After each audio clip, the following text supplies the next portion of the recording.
حضور یہ مسجد فضل میں پچھلے دنوں 3 عورتیں آئی تھیں، وہ نماز جب بھی اللہ اکبر جب اگلے پھر ہاتھ اٹھاتی تھیں.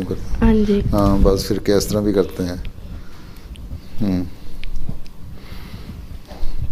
وہی مسئلہ چلا ہے نا، بعضوں نے اس کو ہاتھ اٹھانے کے نماز پڑھنے کو اور نہ اٹھانے کو آپس میں جو مختلف فرقے تھے نا ان کی اتنی لڑائیاں ہونے لگیں.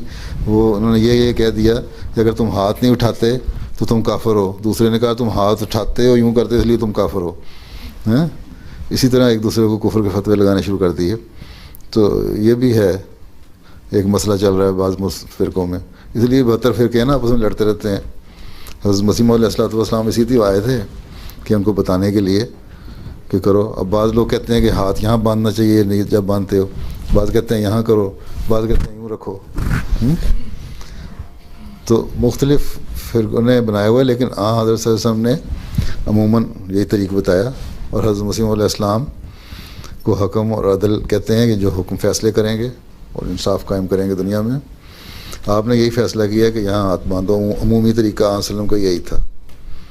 اگر نیچے بھی باندھ دیتے تو کوئی حرج نہیں، لیکن عموماً یہی طریقہ تھا یہ کرو.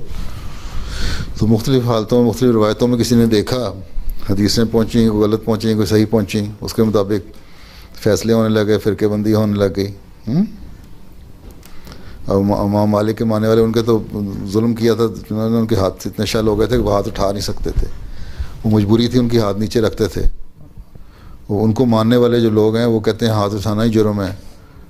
اب وہ نیت بھی نہیں باندھتے اس طرح پوری طرح، وہ اپنے ہاتھ ہی نیچے رکھتے ہیں صرف ہر وقت. ان کو تو مجبوری تھی، بیماری کی وجہ سے، ظلم کی وجہ سے بازو ان کے وہ ہو گئے تھے، جوڑ جو تھے بڑے اسٹف ہو گئے تھے، نہیں موڑ سکتے تھے. تو یہ ان کے ماننے والے کہتے ہیں کہ نہیں کرو ہی نہ. افریقہ میں اکثر پھر کس طرح ہی ہیں.